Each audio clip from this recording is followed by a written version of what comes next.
Renovação de contrato autorizado. Dudu no Flamengo? Que história é essa, PQD? Vem comigo que no caminho eu explico. Saudação rubro-negra para a maior e melhor torcida do mundo, a torcida do Mengão. Vem chegando nessa manhã de terça-feira, recheado de informações. Mas antes de mais nada, começar a assistir, deixa o like. Não são inscritos, se inscrevam, não nos seguem, passa a nos seguir e acione o sino da notificação para todos os vídeos. Canal Paraquedista Rubro-Negro. E tudo isso para vocês é de graça. Vamos para a notícia?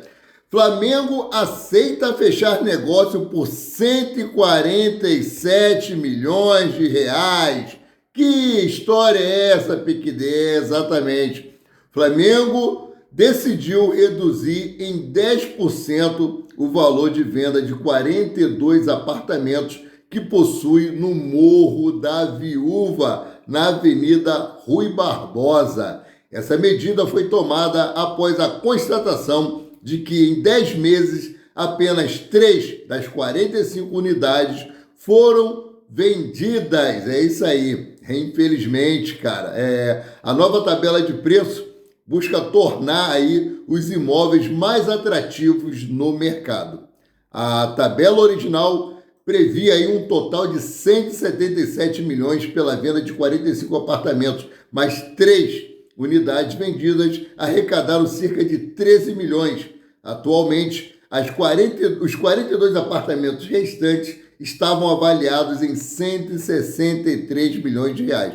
O Flamengo pretendia vender esse terreno aí, esses apartamentos, pretende vender, né, para poder ampliar o CT Ninho do Urubu, comprar mais alguns terrenos ali ao redor, né, do Ninho do Urubu e poder aumentar e melhorar ainda mais o seu centro de treinamento.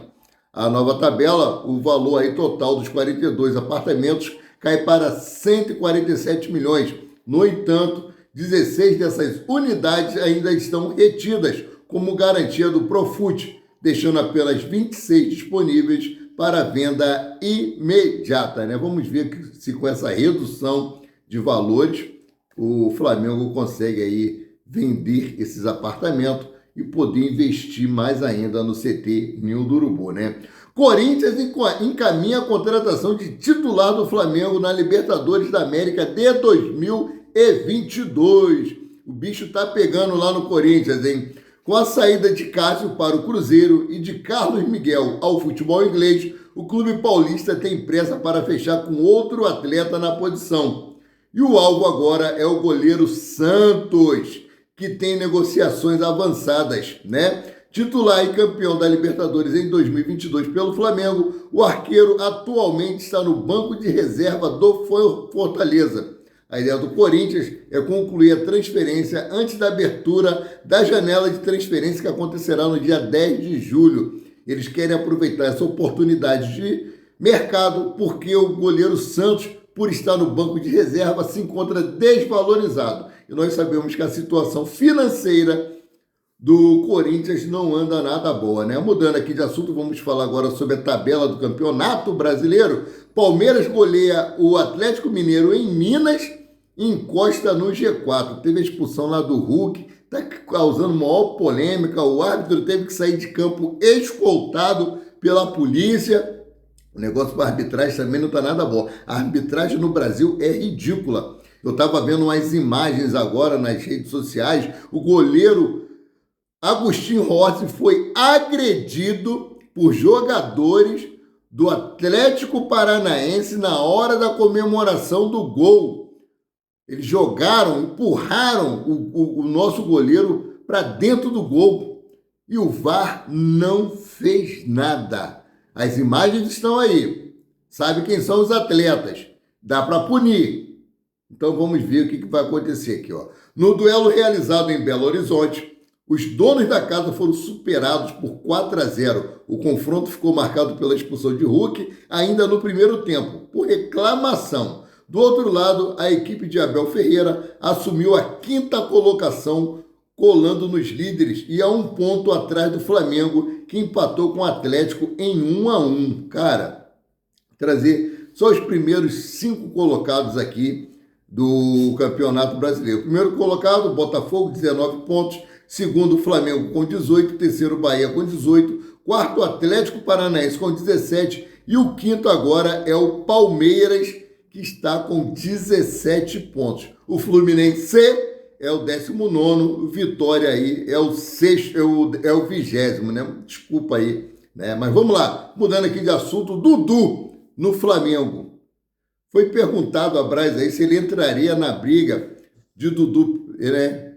Por Dudu com Cruzeiro e Palmeiras. O Dudu aí, que estava quase tudo certo para ele jogar no Cruzeiro, né? Eu acompanhei todas as informações. Ele chegou para o dirigente lá do Palmeiras, né? Eu acho que é Augusto Barros, eu não lembro o nome dele direito, falando que tinha recebido uma proposta muito boa do Cruzeiro. Depois foi feito o levantamento, é ele que tinha procurado o Cruzeiro. O Cruzeiro assinou aí um contrato de 4 anos, aumento de salário, mais 1 ano, né? Dependendo da produtividade dele. E o próximo alvo dele seria aí Gabigol. Mas o Dudu, em cima da hora, com o contrato já assinado pelos dirigentes do Palmeiras, voltou atrás, né? Então está um imbróglio tremendo aí, parece que o Palmeiras não quer mais. Então é o seguinte, ó, o nome de Dudu tem sido um dos principais assuntos nos últimos dias no futebol brasileiro. Ao ser questionado se poderia entrar na briga de Cruzeiro e Palmeiras pelo atacante, o vice-presidente de futebol do Flamengo, Marcos Braz, ressaltou que se dá bem com a diretoria do clube paulista e não tem interesse em disputar a contratação do ídolo do rival. Abre aspas para o que disse aqui Marcos Braz. Tem uma relação muito boa com Anderson Barros, diretor do Palmeiras. Muito maior do que as pessoas imaginam. Uma relação de respeito, de carinho com quem toca o futebol lá do Palmeiras. Mas eu não vejo como uma possibilidade disso acontecer, nem é o momento de se conversar sobre esse assunto. Fecha aspas, disse Marcos Braz em entrevista para apresentador Benjamin Becker da CNN, né? Como eu falei, Dudu quase se mudou aí para o Corinthians, para o Cruzeiro, mas em cima da hora ele recusou. Dudu tem 32 anos de idade, com um contrato de 4 anos, ele chegaria a 36 anos, ainda teria mais 1 ano aí de extensão. Pô, então era um contrato muito bom, eu não sei o que aconteceu, o Cruzeiro ficou chateado e retirou a sua proposta, né? Agora vamos falar uma coisa maravilhosa, espetacular. Felipe Luiz conquista o primeiro título como técnico do Sub-17 do Flamengo. Parabéns, Felipe Luiz. Eu coloquei aí nas nossas páginas Maurício de Paula Santos toda a disputa de pênalti e logo depois aí do gol que culminou na vitória do Flamengo e a conquista do título, teve a entrevista muito emocionante de Felipe Luiz. Dá uma verificada lá na nossa página, a Maurício Paula Santos. Esse jogo que aconteceria no sábado, no estádio do Nova Iguaçu, o Vasco da Gama, pela grandeza e a rivalidade que eles têm com o Flamengo, decidiram pedir a FERJ, né, para que esse jogo fosse lá em São Januário. Foi acatado e o jogo de sábado foi transferido para segunda-feira. E o mais gostoso, né? Ganhamos esse título dentro da casa dos ratos molhados. As ratazanas perderam no pênalti para o Flamengo aí, ó. Apesar do revés do Vasco por 1-0 durante 90 minutos, a equipe que havia vencido o jogo de ida por 2-1 superou o rival por 6-5 nos pênaltis e garantiu a taça da Copa Rio da categoria. Agora Felipe Luiz se despede do Sub-17, já que o rubro-negro anunciou na última quinta-feira que o ex-treinador irá para o Sub-20. O ex-treinador do Sub-17 vai agora para o Sub-20. E a garotada do Flamengo lá, no último chute de pênalti lá, no último gol de pênalti, chutaram a bandeira do fiasco da grama, né? Jogaram na arquibancada, isso aí eu sou contra, tá? Eu sou contra. Teve um jogador do Atlético Mineiro que veio aqui no Rio de Janeiro no ano passado, pisou no escudo do Flamengo que fica ali atrás do gol, fiquei revoltado, eu sou contra isso, eu não vou brincar nunca, pegar uma camisa do Vasco, usar como pano de chão para ganhar engajamento, queimar uma camisa do Vasco, nunca vou fazer isso. O patrimônio do clube tem que ser respeitado. A gente vai zoar o jogador, vai zoar os torcedores, vai zoar nas redes sociais, mas quando se fala do uniforme, quando se fala da bandeira, isso aí tem que respeitar.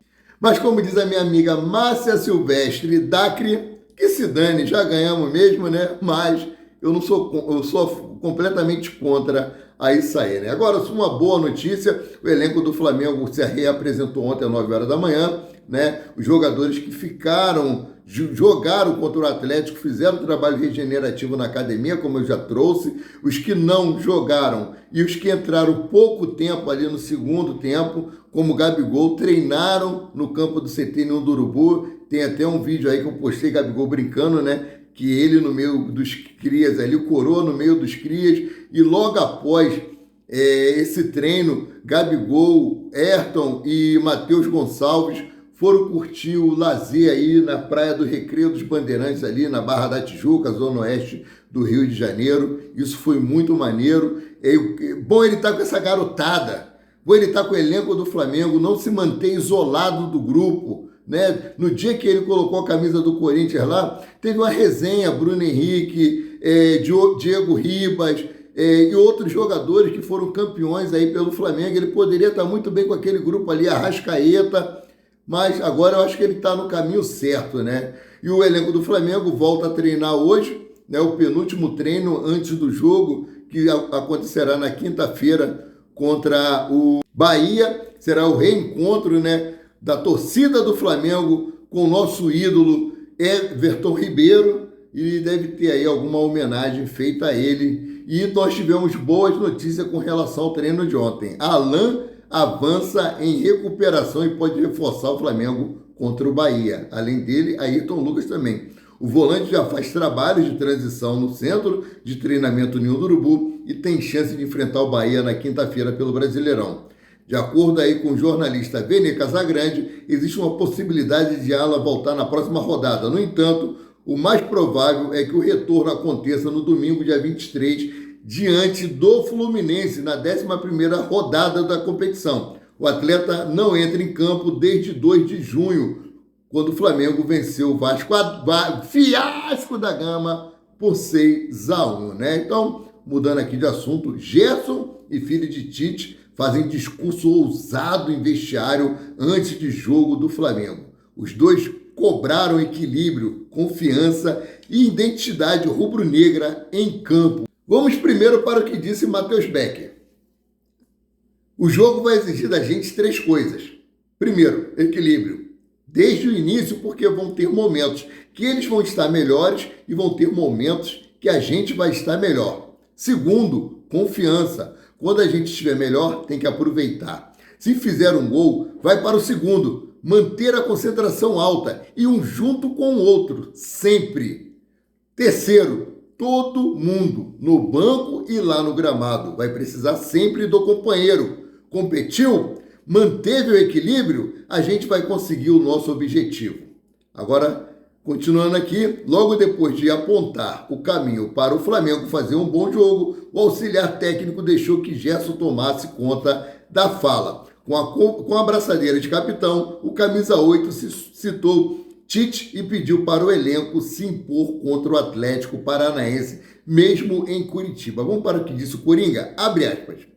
Como o professor Tite disse na preleção, independente de onde seja, dentro de casa ou fora de casa, a gente joga sempre como Flamengo. Inteligência. A gente sabe que aqui é um campo difícil, mas sabemos que vamos fazer um grande jogo e voltar com os 3 pontos para casa. Cobrou Gerson em vídeo divulgado pela Flá TV. Infelizmente, não conseguimos aí os 3 pontos, né? Mas conseguimos um empate heróico, um empate com gosto de vitória que eles conseguiram trazer para dentro de casa, né? Então, mudando aqui de assunto, Flamengo aprova a renovação de contrato milionário após votação do Conselho Deliberativo.